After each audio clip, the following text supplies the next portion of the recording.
Taoiseach, a former member of the Defence Forces, Cathal Berry, gave a number of interviews today. He said that the Defence Force has been dismantled and demoralised by this disastrous government policy. He's also quite critical of your Minister, Paul Keogh.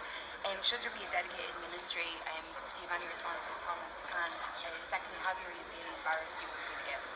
Well, first of all, I heard former Cathal Berry's interview this morning, and it was certainly a stinging criticism, and I think sometimes government needs to listen to criticism and sometimes take it on board. But I would say a few things in response. First of all, we are investing in our defence forces.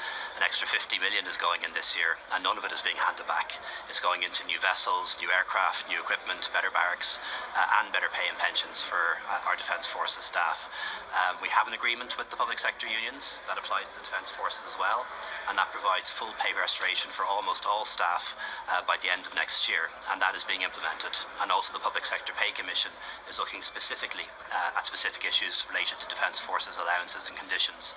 I know there is some suggestion that that report is being published today and that it's some kind of link to elections.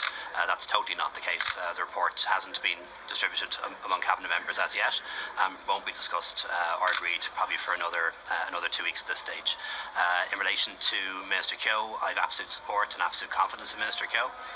He's a minister at the cabinet table and has the same weight as any other minister at the cabinet table. It may be the case that he doesn't have a vote, but we haven't had votes in the cabinet in probably 2 decades at this stage, so that's neither here nor there. To set up a standalone dedicated Department of Defence would of course, or a standalone cabinet level Department of Defence would of course involve abolishing or removing one other department, and I've yet to hear a proposal from anyone as to whether they think that should be the Department of Children or the Department of Rural Affairs or which one they think it should be.